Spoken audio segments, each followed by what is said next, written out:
welcome to the podcast.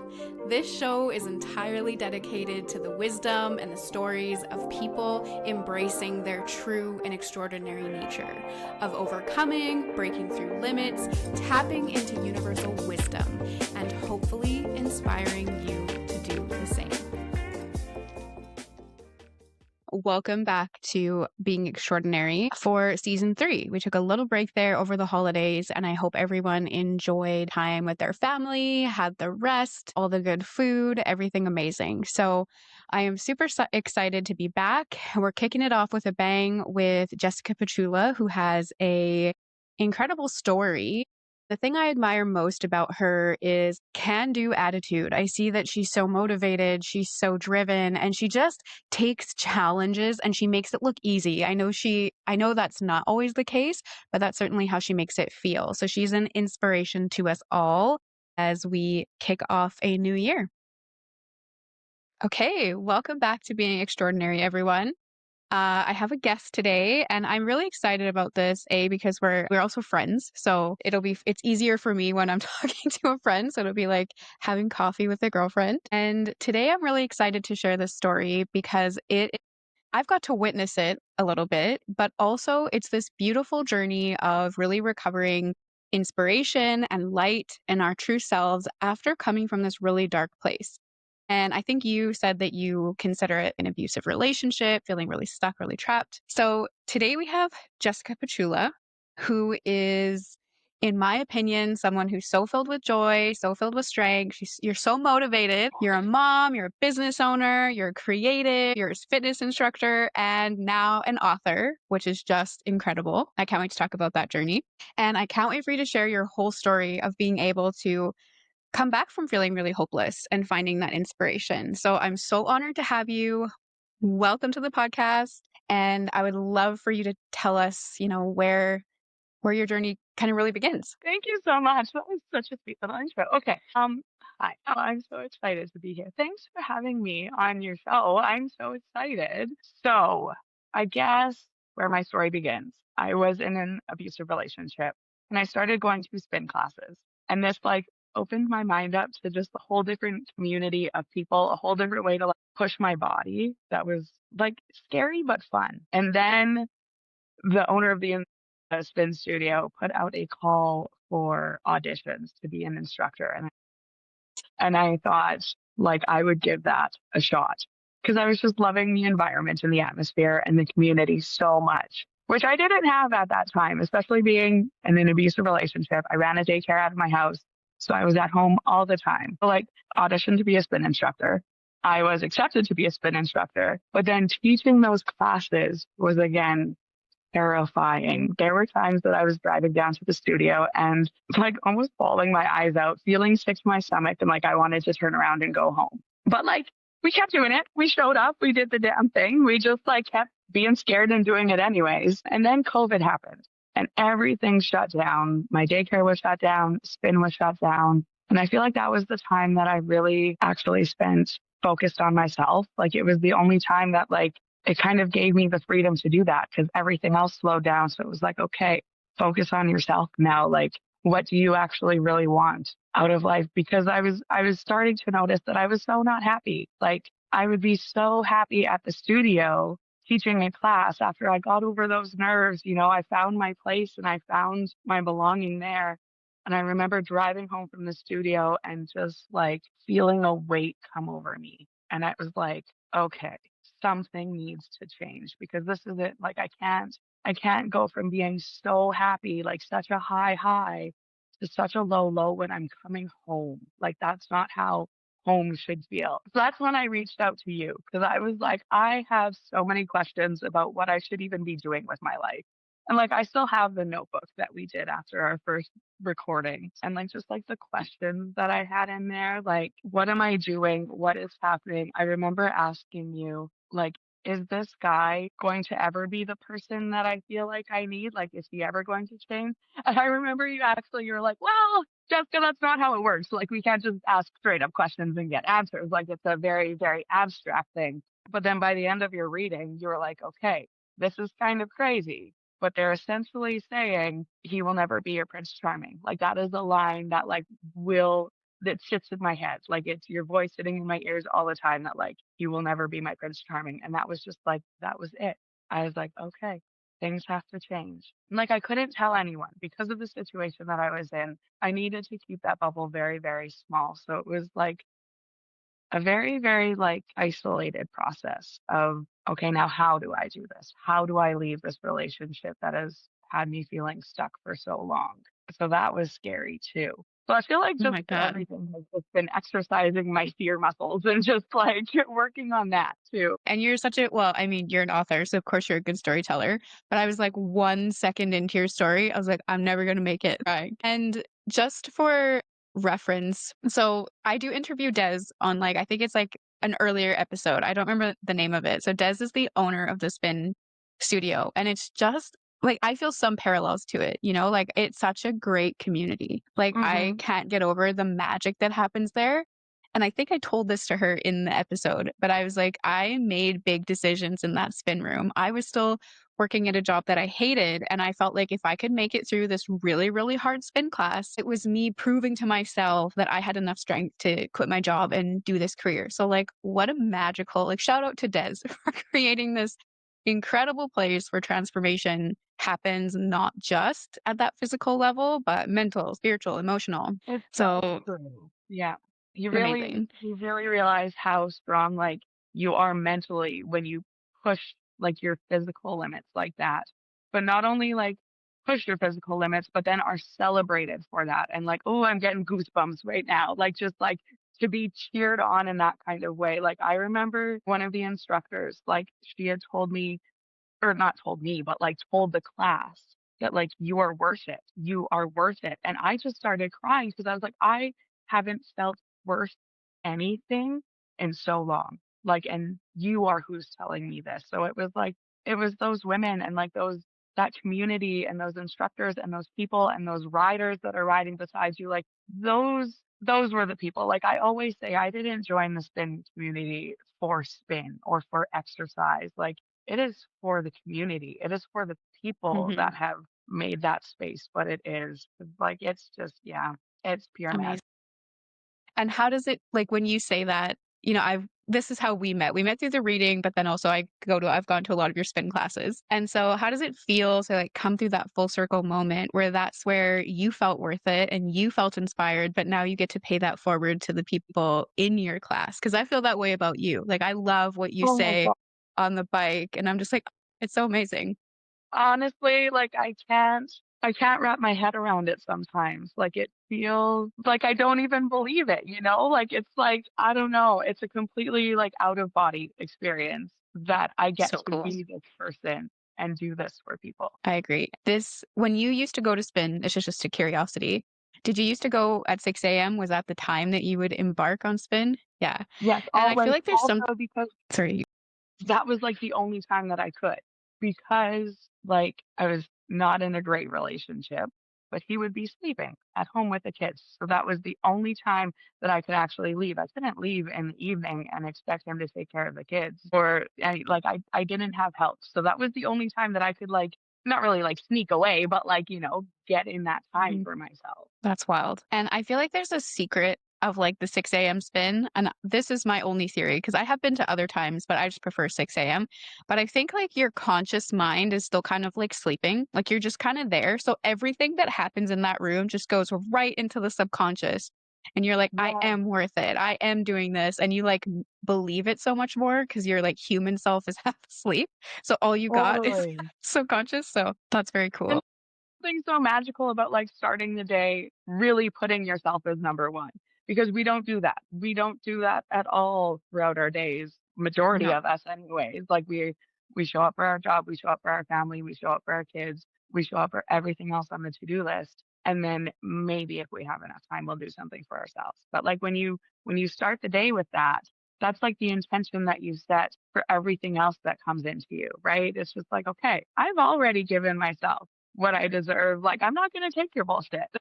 Oh my god, that's so true. I was actually thinking back to the reading too, to just switch to the other topic that you're talking about, but I remember doing that reading for you, and it was one of the first times that, like, yeah, I had gotten a message that was so clear because I really felt like up until then, I remember getting a lot of like, "You just got to choose what's right for you and put yourself first," and it's like, I understand why they do that, right? Yeah. But I just remember being like, "This isn't important, like, for sure, this isn't gonna go how you want," and I even think I said it kindly compared to how I was receiving the information. Oh my god. Yeah, I didn't think I put it kindly, so I actually remember that, like, it was one of the first times that had ever happened, so it's, like, kinda etched in my brain too as being like, sometimes they are very direct, which is cool. I love that. So, when you decided to leave the relationship, you had to do it hush hush. Did you lean on the spin studio community for that? Like, what happened next? How did things start to Yeah. unravel? So, like, Jez was one of the only people I told, and she was like, "Okay, you tell me date and time, and I will be there with moving trucks, and we will move you out." And that's exactly what happened. Like, I had gotten everything figured out with, like, power and energy and water bills and moving all of that, all that logistics stuff. The house, honestly, the house that I have admired since my first memory of admiring this house, I was in grade 4, and my parents were driving down the street, and I just looked at this house, and I was like, "Wow, that's a pretty house. That looks like there's some magic in there." And so that house came for sale, like, at around the same time that I was planning to, like, leave. And I was like, "Oh my god, like, this is a sign, and this is gonna be like, this is it. I have to take this leap." So, because my credit was so horrible at the time because of everything going on, my parents had helped me. So, my parents also knew. They helped me buy the house. The date that I got possession, I told Des, like, what day and what time to show up at my old house. Within 3 hours, things were packed up at my old house because I couldn't pack either. We had to pack on that night. So, within 3 hours, all of my stuff was packed at the old house and moved into this house. And, like, not only that, but the people that I bought this new house from, they were an old couple who had actually built the house, but they had moved to BC now to be with, like, their kids and their grandkids. So they wanted to leave the house fully furnished. But, like, I did have a lot of What? stuff I was bringing, but, like, yeah, they were like, "Here, we have full kitchen of stuff. We have couch, we have beds. We just would like to leave all of this." And I was like, "You're joking. Like, I am needing to start over, and you're just like, here you go." This old like, the realtor of the house was one of my daycare parents. When they explained to the people selling the house, like, just the kind of gist of my situation, they went to their accountants and, like, figured out the cheapest that they could possibly sell the house to me for. Like, I feel like everything, like, I made that choice for myself and was like, "Okay, this is it. I'm choosing me. I'm done with this." And all the pieces just fell into place, like, so quick, so quick.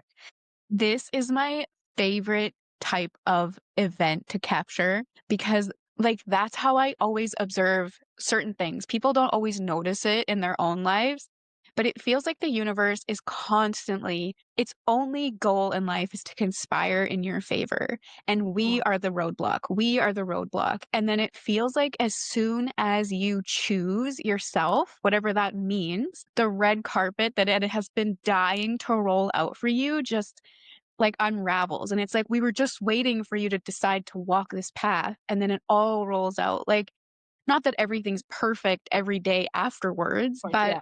that is unbelievable. It was crazy. It was crazy how fast, because, like, I think I wrote down our date. November 8th was when either I listened to our reading or we did our reading. That's probably when I listened to it. And then December 18th is when I moved into my house. So, like, that is just over a month. Like, crazy. That is amazing how fast that happened. Yeah, Wow. And like this is not even as remotely close as like inspiring as that, but that's like similar like happened to me when I started this career. Like I made the decision. I knew I had to leave my toxic work environment and I didn't just immediately jump into this. I had a bridge job at a restaurant, mhm, but it's like I was only at that restaurant for how many months was it? September, October, November, December, January, February. So like 6 months and COVID happened and it shut yeah, down. So I had nothing but time to do my business and I got so busy over that year that I just didn't go back. And like you can't always foresee how the universe is conspiring until you make that choice, right? totally, totally. And, like, I really empathize with people, like, who had a hard time over COVID. Like, I totally get, like, it was not great. That was terrible. But Like, I credit that time, like, that shutdown time, like, that was what really changed everything. Because I can't imagine another time that I would have had that many months to just do nothing and focus on myself and really dive deep into, like, "Okay, let's figure this out," you know? And it makes you like wonder. It just makes me wonder. It feels like things got really bad for certain people. And don't get me wrong, because there was some fallout from COVID that really wasn't good for me either, like my mental health and things like this. Like it wasn't great. But it does feel like, we're so conditioned to believe that the world has turned into this terrible place since COVID. It's like everything's so expensive, the homeless population, the mental health crisis that went on then. But then it's when you hear these micro stories, these personal stories about people's experiences, there was a lot of kind of realignment that happened. A lot of people Yeah. have little glimmers like that came through those moments. So we really got to be careful what we're consuming about how that went for people. Like granted, I know there is a lot of fallout that came from that, but there's also this like soulful endeavor that came out of it as well, for some of us anyway. Absolutely. It's just proof that, like, even within tragic moments, there's, like, little glimpses of beauty and, like, little bits of light that if you look for them, you will find. That's true. It reminds me of like the yin and the yang symbol. I think one of the teachings of that yin and yang is like in the light, there will always be something that's a little bit dark, but in the darkness, there will always be light that you can find. And that tracks to me. That makes sense to me. Yes. So you move into this dream house of yours, it's also just beautiful knowing that the people built it and that was only the only other owners that really had it. Like how Yeah. special. And I do know where your house is and it's such a beautiful place in our city, like incredible. And so Oh, that's how did things start going from there? Like how do you end up from this process to then deciding to conquer something else, which is writing a freaking book? oh my gosh, I don't even know how that happened. One day, like, I don't know, some characters popped into my head, and I thought, "Why not try?" I didn't tell anyone about it until it was, like, almost done the first draft because I was like, "I don't know if I can even do this." So, like, I planned to have a complete fake author name and everything like that. Like, I was just like, "We're gonna just fly under the radar with this." But I also thought, like, "Why not try? Like, what's the harm in trying?" Like, I felt like I had done so many scary things in my life by that point, and everything had ended up okay, that it was like, what's the biggest thing, like, if this fails, so what? Like, just move on to the next thing. But, like, I have loved it. Like, it's funny because I actually got my mom brought me a stack of my report cards, and all of my English marks throughout all of high school were horrible. They were the worst marks all across the board. But now here I am writing a book and, like, loving it, but, like, it just came out of me, just flowed. And I don't know. I just if this one fails, maybe the next one will be good, and maybe the one after that, and maybe book 1 doesn't change lives, but maybe book 10 does, and how will I know if I don't start, and if I don't try, and if I don't get there? So I don't it's just a delusional belief in myself now, I guess. My God, that is so magical. Like, as I listen to you explain this, I don't know if I'll be able to articulate, but it feels like there's something within you that it's just like willing to try and try again. Because I mean, so many people would make those bad English grades mean something about their ability to write or their ability to be worthy. But you just were like, no, I'm going to try it anyway. Or coming from an abusive relationship, where, if I don't know if you'd be able to articulate it, but where does that strength come from or that courage to just keep going? I think it's the fact that, like, I had doubted myself for so long. Like, I was 9 years in that horrible relationship where I felt the lowest I've ever felt in my whole life. Like, I have felt worthless. I have felt like nothing. So I think to claw my way up from that is just like, well, nothing is as scary as that. Nothing is as challenging as that was.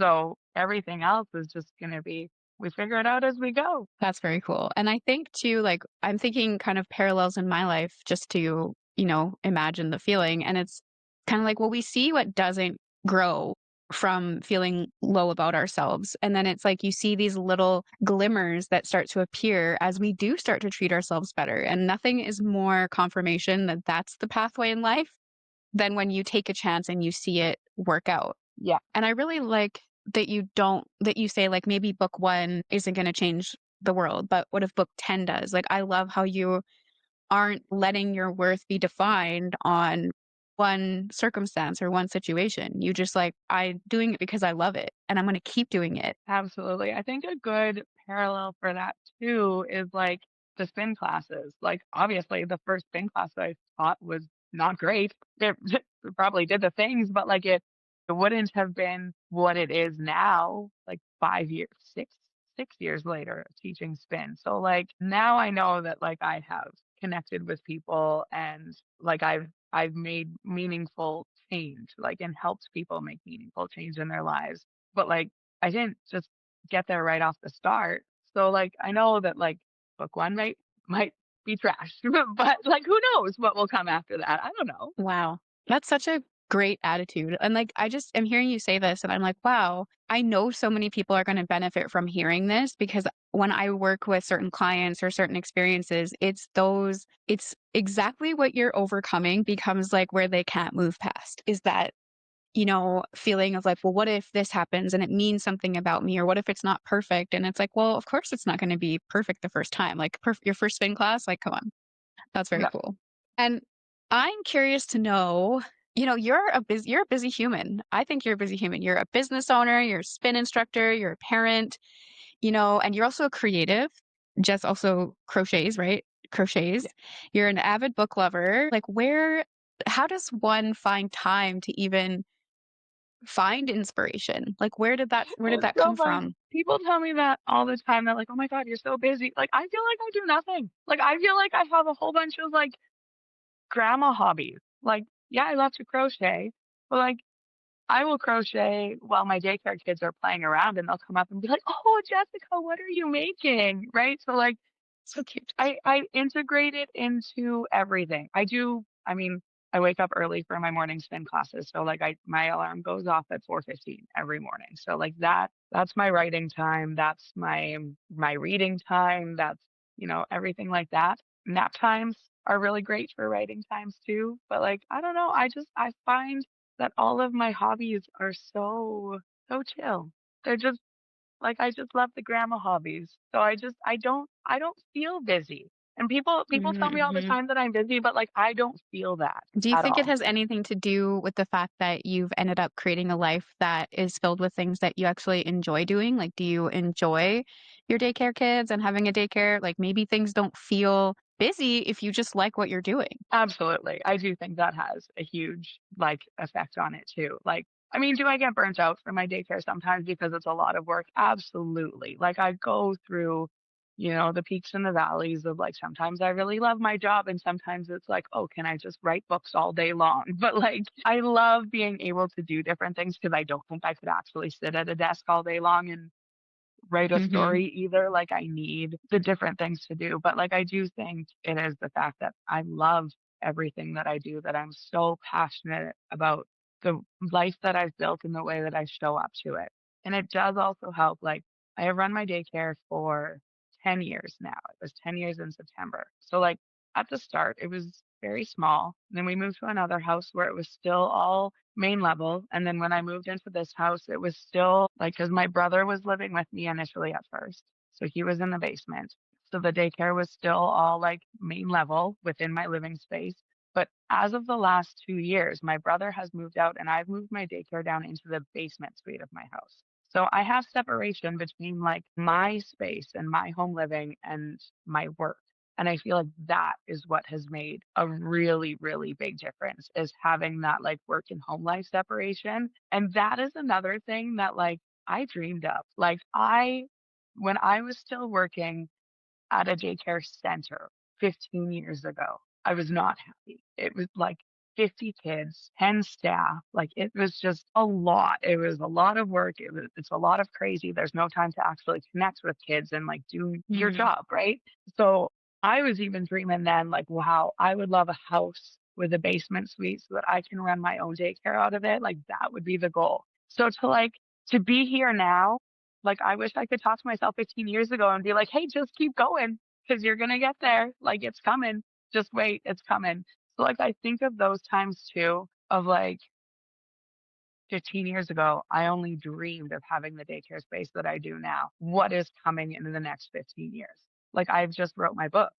I got goosebumps again. But like, what's coming in 15 years? I'm so excited. That is rich insight right there.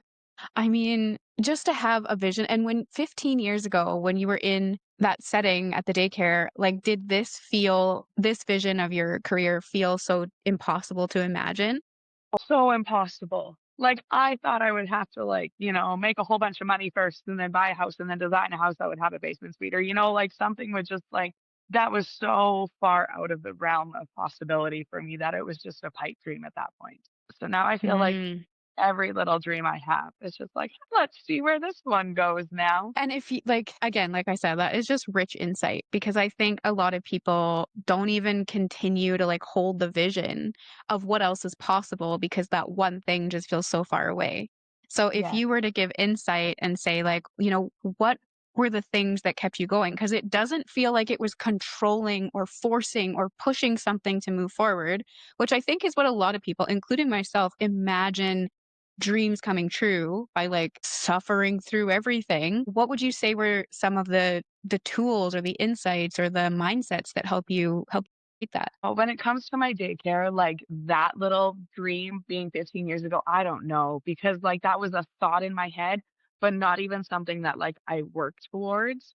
But when I think about my book now, like I am just trusting the process because like I know that, yeah, I have to work at it and I need to put in the work, but I also just need to let things be and like not stress over it. It's all going to work out how I want it to work out because I'm gonna make it happen that way. But the timeline doesn't matter. Like the amount of time that it takes is completely irrelevant to me, Like, and I feel like so many people they have a goal and they want it to happen tomorrow. And they get hard on themselves when it's not the way that they want it to be at that end time frame that they thought that they would get there by. And it's just like, you gotta leave that open, baby. Like you just gotta like know that you'll get there, but the when, it's up to the universe. Like it'll happen. It'll come. I know that it will. We're just gonna enjoy the journey while we get there. Oh my god, that's amazing. And it just I literally am like, "Wow, I need to remember this in my own life." Because it is yeah, it is the journey, first of all, and it's like, you know what? If you like the process, if you're passionate and excited about the fact that you're writing a book and you're bringing these characters to life, it's like, is that not the exciting part to see what you're capable of as well? It's not always about I mean, I'm thinking about myself, but I'm gonna use you as example. Like, it's like, oh, when 10,000 people have purchased this book, or when, I get to do speaking tours or whatever, like, that's not really where the magic is. It really is seeing what you're capable of and seeing, like, wow, I could do this. I mean, that's just the Absolutely. bonus, right? That's just like, oh, okay, I get to do this full time now because I'm making money doing it, you know? Yeah. And I think we Yeah. all get The it real backwards a little bit. No, I think the real win was like finishing my book. Like getting it out there is cool, but the real win was showing myself that I could do it. Yeah, your like value system and the way that you like honor that truth within yourself is really impressive. I hope you know that. So thank you. And so when the inspiration came to you, what was the difference between just having it as a thought or an inspiration versus like putting the pen to paper, metaphorically speaking? I feel like it completely consumed me. Like I did not have another thought. I did not scroll through social media for like 3 weeks that I was writing my book because I was like, I can't take in another thing. I got blinders on because I was like, if I even look at something that is not my manuscript, I'm gonna lose it all and my story will be gone completely. So it was like hyper fixation to the max, which I don't recommend. It was not great because there was a lot of like not eating, not drinking, not sleeping going on, but like I couldn't stop. It was something that just came over me and I just had to get it out because I was like, if I don't get it out now, I'll never be able to again, which I know was very much not true because I am now like 3/4 of the way done my second book now, and that one has not been a hyperfixation. That one has been a very, like, beautiful, slow process of being able to write it. So, like, the first one, something just came over me where I was like, "This needs to come out now." And you were just Just in that like mad genius creative flow, it sounds like. oh, Sometimes that's the no, process. no. Like I don't again, like you said, it's like you don't recommend not eating. Mad genius is a stereotype for a reason. So that's really cool. So funny. Okay. So if you could give someone advice, let's say they have this distant dream or this inspiration, what would you want them to know about the process or moving forward? Like, just keep going. Just keep going. I feel like that's the only thing that you need to tell yourself is one step after another. You do not need to have the end goal figured out, but figure out the next step. And then the step after that. And then the step after that. Like when I first started writing my book, I had no idea like what size the pages should be or, like what thickness each page was or things to do with my cover. Like, no, it was just let's write the next sentence and then the next sentence and then the next sentence. And then once I finish it, let's go over it again. And then let's go over it again. And so it's just like, just small steps. Just take the next step, just the next one. You don't need to know the last one, just the next one. I love that. And it really speaks to keeping the dream digestible. Because if we are only keeping our eyes on the prize that is, the 10,000 listeners or readers or whatever it is, and you're like, I am not succeeding until it feels insurmountable. And I think we give up on ourselves before we get going. And you're really suggesting like breaking it down into just, yeah, the next step, which again doesn't feel as daunting. Just little bite-sized pieces. Okay. I love that. Okay. So why don't you tell us a little bit about your book, whatever you feel comfortable sharing, because now I'm Oh, endlessly curious about it. this is always like the hardest part. Like, yeah, I wrote a whole book. Ask me what it's about. No. It is a romantic suspense novel. So like it's a romance, but there's some freaky things that happen in there too, because I love that. But those are the books that like I really got into and I found it to be such a fun way to like I did the therapy, I did all, the proper things. But it was such a fun way to process my grief over a bad relationship too, because like the bad guy could be killed at the end. Romantic suspense all the way for sure. I love it.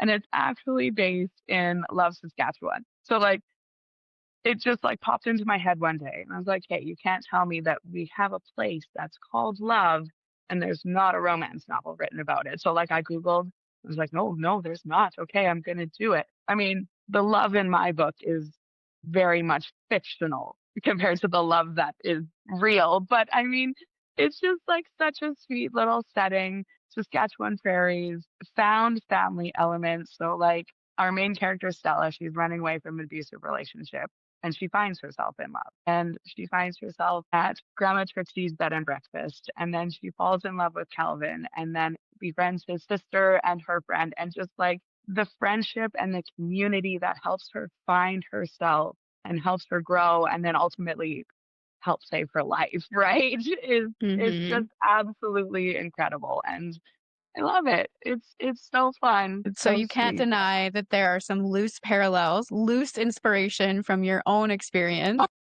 We're gonna say really, really, really, really loose, like extremely loose. But I mean, I feel like the feelings of escaping a life that you know was not meant for you and the discomfort of like trying to build something new for yourself, those are super generic feelings that like everyone who has left something scary and tried to build something new, those are feelings that we feel across the board. So like those are the feelings that like those are strong parallels for my life. The situations, no, but like those are big, big, deep themes in the book too, is just like the self love that you find for yourself after something so scary like that. And do you think that your life experiences and going through the extreme polarity of emotions that you have had, because being in that really dark place and then finding the community and the magic of, do you feel like that has contributed to your ability to write those kinds of stories or to be a writer because you know the feeling? Absolutely. Like, I think so.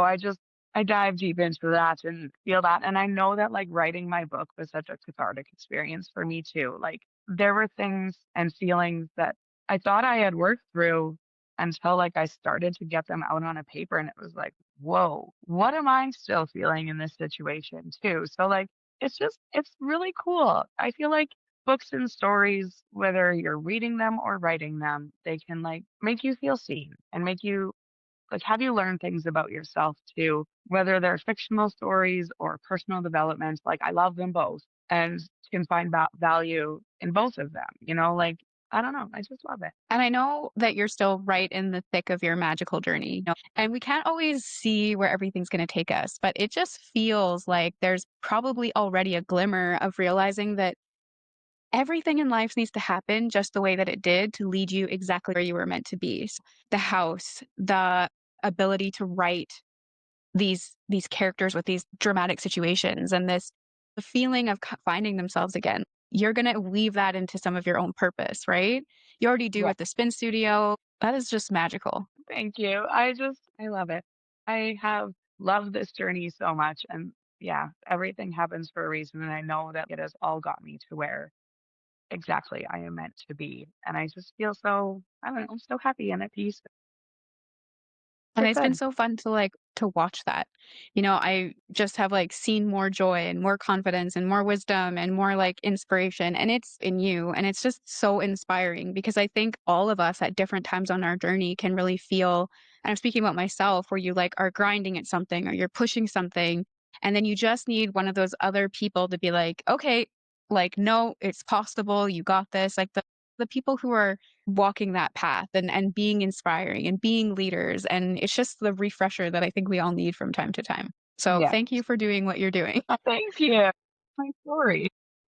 I'm so grateful that you're able to share your story. So, tell us a little bit about, when your book drops, where people can find it, how they can find you. Yes. Okay. So January 27th is when my book will come out. It's called Safe Love. You can pre-order it on Amazon. It is like on the Kindle store. I'm not sure if the paperbacks are up there right now. They will be soon. You can, if you're local, I can take paperbacks, and we're doing a little release party at the studio. So that will be fun.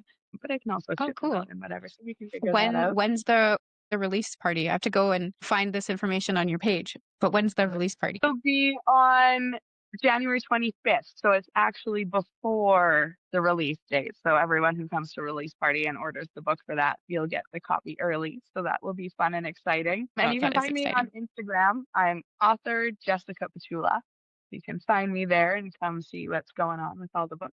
Okay, amazing. You said on Instagram, and I think you have a newsletter people can sign up for. People can pre-order your Yes, book. They can find tickets to the do. release date. I'll be All sure of to that's all on there. drop that all in the comments below. So, if there's any final wisdom that you would like to share with the listeners, I would love to hear it. I think just like love yourself is the most important thing. Like the relationship that you have with yourself is the most important relationship that you will ever have, ever. That's the only one that matters that you work on. I think that's I it. love that. Okay, I love that. Love yourself, one foot in front of the other. Stop looking so far in the future. Just take the next step on the journey that you want to be a part of and trust the process. Like, Oh, I love it. literally so cathartic for me too. I am a recovering Oh, control freak, so I really appreciate. And then I've watched how much magic has unraveled in your life. And now hearing you say it, I'm like, "Oh, she surrendered to parts of the process. Like, she did the work, but she didn't control the outcome." I'm mhm. locking that in my vault immediately. So Love I that. cannot thank you enough. I got to get tickets to this release party, and Yay. I am just so honored to have you, so honored to walk alongside you and see you weave Oh, all the thank you magic in the so much. world. And I can't wait to see what you do in this life because I know you're not going to stop because the dreams live there and you're not afraid to go after them. So thank you so much. Thank you so much for having me. It has been such a joy to chat with you. One last thing before we go. This week, I opened the doors to Walk on the Wild Side, which is my most magical program ever. I don't even know how to describe it because it's so incredible and it's very personalized, but it is a 6-week container in which we all journey to the Akashic records to unveil, reveal our story, reveal our purpose, reveal our destiny. And the primary idea behind Walk on the Wild Side is that throughout our lifetimes, we've kind of been trained and conditioned to abandon parts of our most authentic self in order to be digestible for work, for our relationships, for just, social media, for our parents, for all these people. And in doing that, we really leave parts of our most authentic self out in the wild. And Walk on the Wild Side is a journey to retrieve anything that we've abandoned within ourselves. And the most magical part about it is that if you sign up for the course, you will be paired with a goddess, with a literal deity who acts as a role model and just a guide to walk us into these places that are kind of scary. So we do guided Akashic journeys, and the goddess is actually your guide. And she acts as a role model. She comes and gets you because there's something about her medicine or her story or her existence that you need to embrace because it's what you've kind of abandoned or rejected within yourself. And how does this work? It is so cool. You sign up for the course, and I, before the course begins, do a meditation into the Akashic records on your behalf. And I see what goddess comes for you and why. And I send you a baseline reading about that pairing, and then the work begins. And we do these guided journeys. There's course content that you study that kind of preps us for the journeys. And then everybody in the course gets a one-on-one, 1 hour full session with me that everything makes sense. We tie it all up. And at the very end, we each share what our goddess taught us because every container has had this very kind of reason that everyone gets called to it. We all are working on different things that we've left in the wild because we all have different goddesses, but we all have this kind of undertone that brings us together and we get to sort of learn from each other. And maybe what one goddess has taught a different participant is something that can really benefit you or tie a loose end. It's so fucking cool, for lack of a better word. And it's so amazing that people who do it once oftentimes come back and do it again. We have a lot of I have a lot of participants who do it on multiple occasions because it's so incredible. But having said that, the reason I wanted to bring it to your attention is that I only offer this once a year. It's very, very specifically in this window of spring equinox because the spring equinox really is that energetic renewal. There's a ton of other reasons why I do it now. We do it during Pisces season because Pisces season is the dreamer, is the intuitive. It gives us better access to the Akashic records. Plus, you all get an attunement to the Akashic records. So you have better access to that. I'm able to help guide you through what you're seeing, pulling out themes. Anyways, it's very intentional for that time period. So I only open it once a year and it only has 15 spots because of the personalized content that you get from me. So there's a 1 hour session for 15 people in the same sort of window of time. Plus, when we do the goddess presentations, we have to be mindful about how much time we can take up. And it has to be a small container because of the level of engagement that we have and all this stuff. So people redo it. It sells out every year. So if you want to get in, we start February 12th of 2026 and we wrap up on March 26th of 2026. I will put all the details in the comments below so you can check out the website. And I also have a longer video recorded that also sort of talks more about what exactly the course is. And if you're just unsure, because, right, we're all working on something totally different and unique, it's really hard to say, this is what's going to happen to you. But people have so much crazy stuff happen to them after the fact. Like we've had people meet partners and revamp their whole career and tap into their authenticity to levels that just are like catalyst speed very, very quickly. So if you have questions, comments, concerns, you're unsure, you can also book a discovery call. We can chit chat, but Walk on the Wild side is open. I'd love to see you there.